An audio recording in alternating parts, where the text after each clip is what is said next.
ગણતી કરશે નહીં.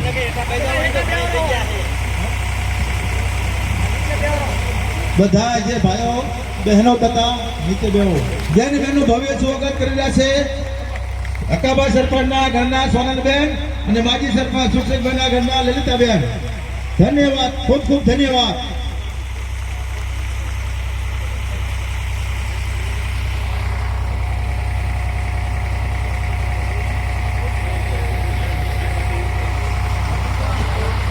ચાલો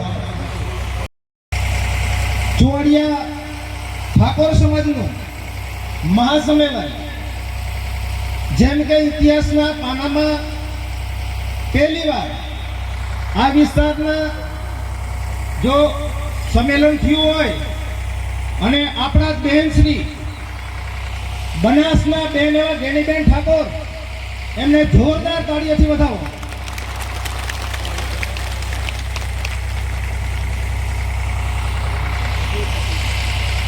એક તમે વિચાર કરો,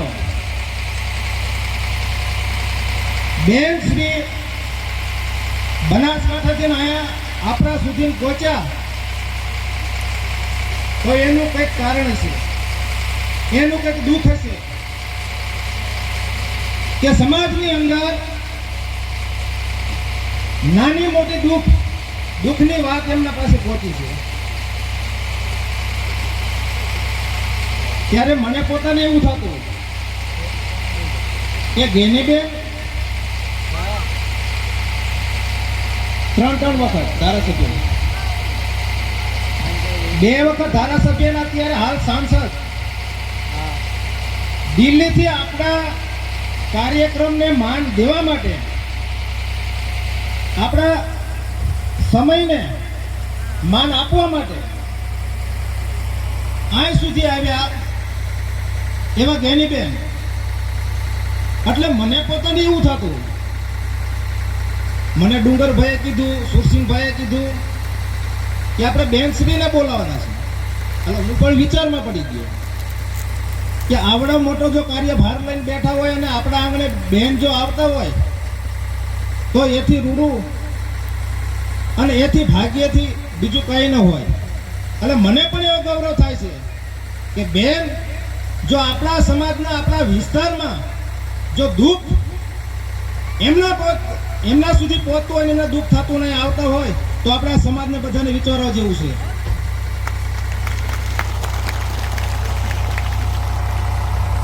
અમે આમાં કોઈ પક્ષાટવા કોઈ એવી મીટિંગ અમે નથી કરી, આ સમાજ લેવલે કરી કે સમાજમાં જ્યાં જ્યાં દુઃખ પડે ત્યાં બેન કે હું સાથે છું. હવે મારે એક તમને એ કહેવું કે ધંધા રોજગારમાં આપણો સમાજ જ્યારે ઉમટ્યો,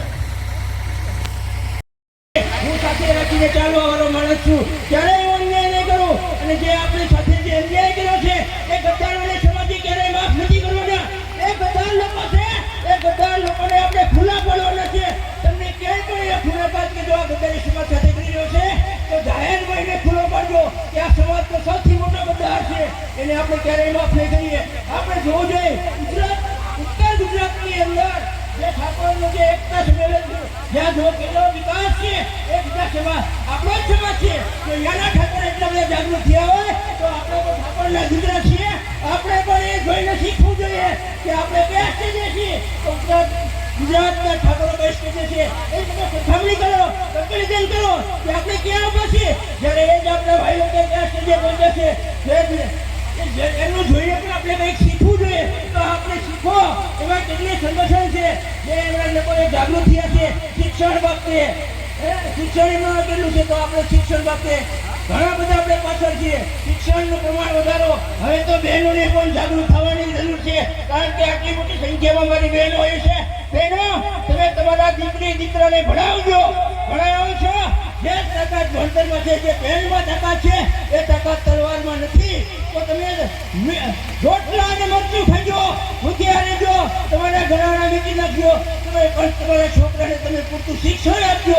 જો તમારામાં શિક્ષણ હશે તો તમે અન્ય સમાજની જેમ તમે પણ તેની હરોળમાં ઉભા રહી શકશો. જો આપણે નિરક્ષર હતા, અભણ હતા, આપણામાં શિક્ષણ નહોતું, અત્યાર સુધી આપણે ઉપયોગ કરતા આવ્યા છીએ, તો એ પણ આપણે ખબર હતી. શા માટે આપણને 70 વર્ષ થઈ ગયા છતાં પણ આપણને એક પણ વખત જિલ્લા પંચાયત આપી નથી. તો આ વખતે તમારા ભાઈ જિલ્લા પંચાયત લઈ રહ્યો છે.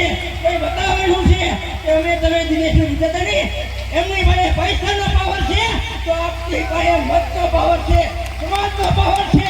એ આપણે આ મતનો પાવર એમને બતાવી દેવાનો છે. આ સીટ ઉપર આખા ગુજરાતની નજર છે. ધ્યાન રાખજો કે તમારા ભાઈને બહુમતીથી જીતાડીને અહીંથી મોકલવાનો છે. અને હું તમને ખાતરી આપું છું કે તમારા પ્રશ્નોને હું ફ્લોર ઉપર લઈ જઈશ અને તમારા પ્રશ્નોને પૂરેપૂરી વાત આપીશ. એ ખાતરી આપીને હું મારો પ્રવચનને વિરામ આપું છું.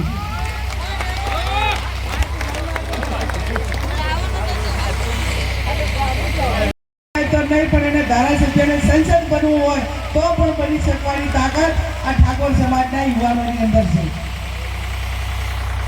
કોઈ પણ વ્યક્તિ એ આગળ ક્યારે વધી શકે, એનું આગેવાનોનું પીઠબળ હોય, સમાજનું પીઠબળ હોય, ટેકેદારો અને બીજા કાર્યકર્તાઓનું પીઠબળ હોય, ત્યારે કોઈ પણ વ્યક્તિ આગળ વધી શકતો હોય છે.